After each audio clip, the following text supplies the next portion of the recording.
Peace and reparations. This is Cash, aka the Blackgarou, the hero hunter, and who we taking down today? Alright, I'm surrounded as usual. All these fake heroes around me. I already took down Thomas Jefferson and George Washington in a previous episode. Damn with Thomas Jefferson. Where's Andrew Jackson at? Alright, while he's doing that, where Christopher Columbus at? I'm on your ass. Christopher Columbus is all over America. There are statues in his honor, streets and cities are named after him. He's got his own national holiday, complete with parades. Dang, hearing all that, you would think she's talking about Martin Luther King Jr. Instead, she's talking about someone who never even set foot in our nation, didn't discover it, and misnamed the peoples when he arrived because he was wrong about the size of the planet. If he discovered it, how come they were already there? For centuries, Columbus has been celebrated as the brave explorer who discovered the New World. We celebrate Columbus Day, the anniversary of that day in 1492, when Columbus first sighted the land of the New World, America.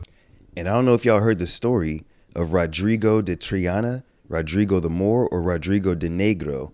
All those are different names for the same person, because there was a dark-skinned person who was on this ship who was really the first one to see land. And in seeing land, you were supposed to get 10 years paid vacation. But Christopher Columbus lied and said he was the one who seen it first, that he'd seen it early in the morning in a dream or something. Now they saw branches and sticks floating in the water. They saw flocks of birds. These were signs of land. Then, on October 12th, a sailor called Rodrigo saw the early morning moon shining on white sands and cried out. It was an island in the Bahamas, the Caribbean Sea. The first man to sight land was supposed to get a yearly pension of 10,000 maravedis for life. But Rodrigo never got it. Columbus claimed he had seen a light the evening before. He got the reward. But Columbus never even set foot on North American soil.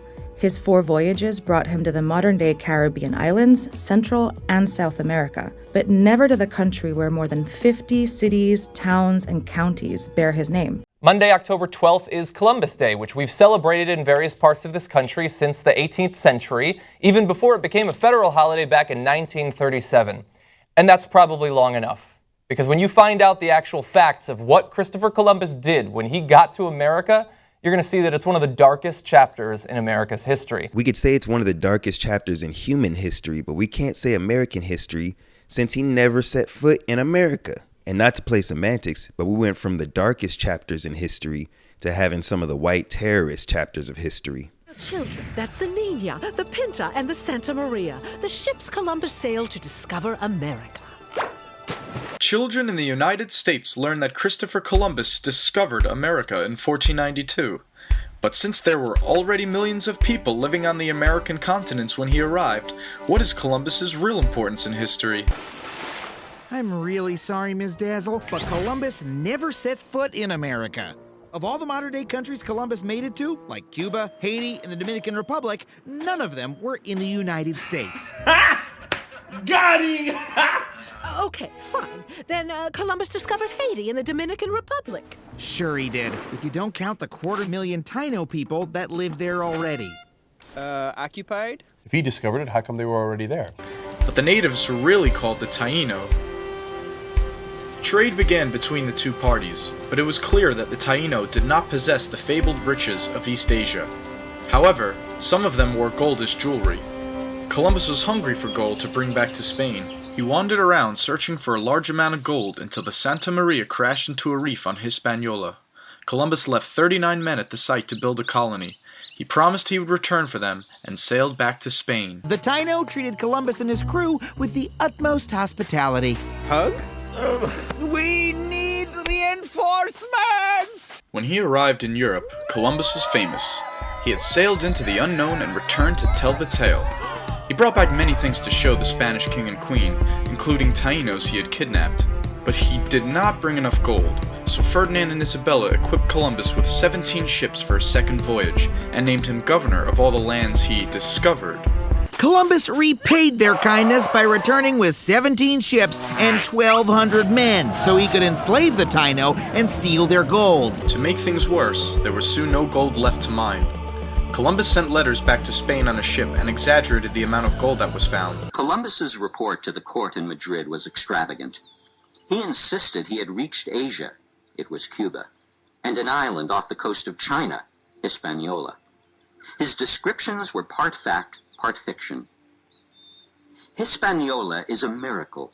Mountains and hills, plains and pastures are both fertile and beautiful. The harbors are unbelievably good, and there are many wide rivers of which the majority contain gold. There are many spices and great mines of gold and other metals. The Indians, Columbus reported, are so naive and so free with their possessions that no one who has not witnessed them would believe it. When you ask for something they have, they never say no. To the contrary, they offer to share with anyone. He concluded his report by asking for a little help from their majesties, and in return he would bring them from his next voyage as much gold as they need and as many slaves as they ask. He was full of religious talk. Thus the eternal God, our Lord, gives victory to those who follow his way over apparent impossibilities.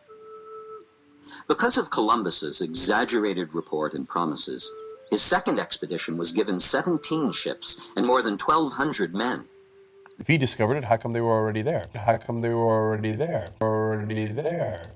Anyway, he said they were, quote, so full of love and without greed. And you would think like, oh, that's great. That's going to lead to good relations. He's like, no, idiots, he thought. They're so full of love without greed. It makes it super easy to enslave them, beat them, murder them, chop their hands off. He looked at their love and compassion as a weakness that he could exploit. To produce more profit for the king and queen, Columbus suggested starting a slave trade. Without waiting for a response, he seized over 500 natives and sent them to Spain. Columbus initiated the transatlantic slave trade in early February 1494, first sending several dozen enslaved Tainos, these are the native people of the island that he landed on, to Spain. Columbus described those he enslaved as well-made and of good intelligence. He ordered 1,600 of them rounded up and had 550 of the best males and females, according to one witness, Michel de Cuneo, chained and sent as slaves to Spain. Of the rest who were left, that person writes, the announcement went around that whoever wanted them could take as many as he pleased, and this was done. He would gather up sex slaves from the indigenous population, and then if he liked someone as a reward, he would give them a child to rape for the rest of their life. That's blunt, I guess, but that's what he did. And I feel like at this point, we should probably be blunt about our historical figures. So he did that. And others who were beneficiaries of his gifts of this sort wrote things like this. While I was in the boat, I captured a very beautiful woman whom the Lord Admiral Columbus gave to me. When I had taken her to my cabin, she was naked, as was their custom. I was filled with a desire to take my pleasure with her and attempted to satisfy my desire. She was unwilling and so treated me with her nails that I wished I had never begun. I then took a piece of rope and whipped her soundly, and she let forth such incredible screams that you would not have believed your ears. Eventually, we came to such terms, I assure you, that you would have thought she had been brought up in a school for... Most of the remaining natives fought against this injustice, so Columbus unleashed terror on them. Man, if I was those natives, I'd have hit Columbus in the face with a bag of trash.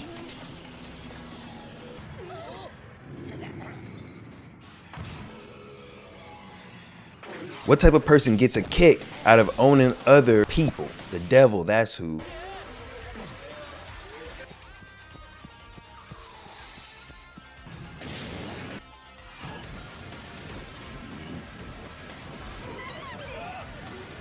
To even attack those who live in tune with nature, to bring ideas of mass money making and gold extraction, what do you call a person like this? This is the man we celebrate, right?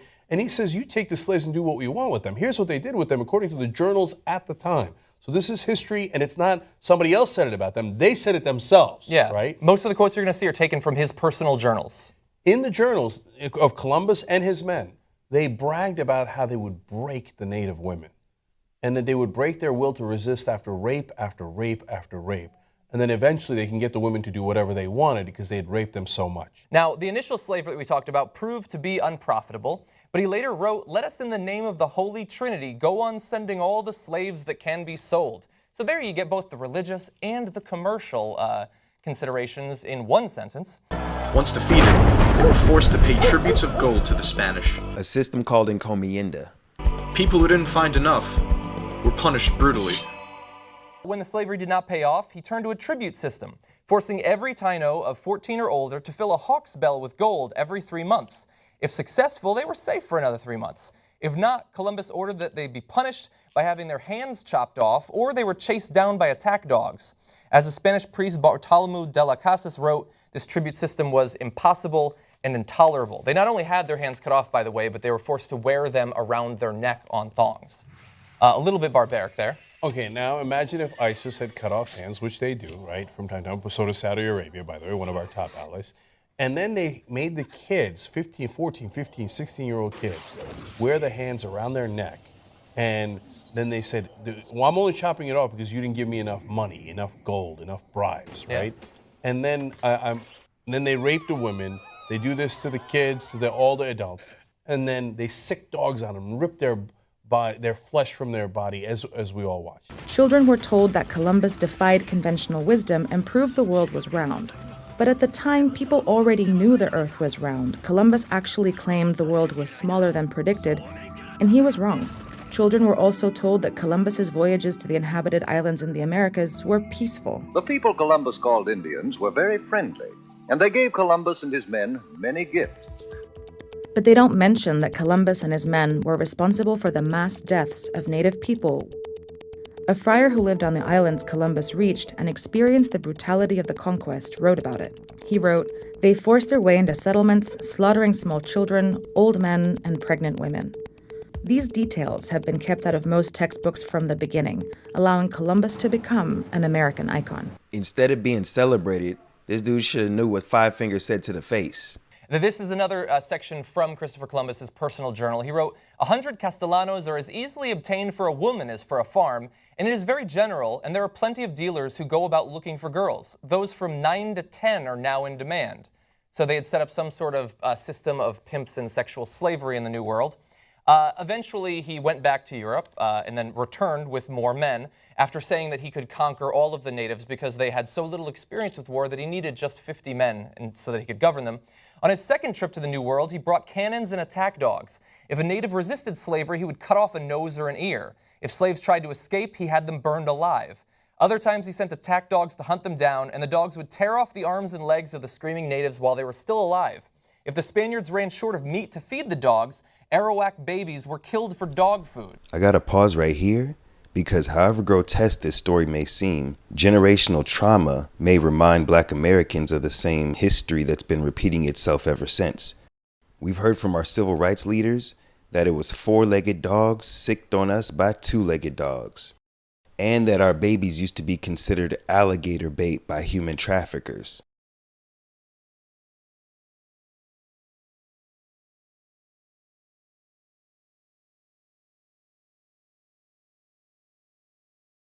I got a trigger warning for y'all for this next part. It's going to get horrific for a second. One of Columbus's men, Bartolomé de las Casas, was so mortified by Columbus's brutal atrocities against the native peoples that he quit working for Columbus and became a Catholic priest. In a single day, he was an eyewitness as the Spanish soldiers dismembered, beheaded, and raped 3,000 native people.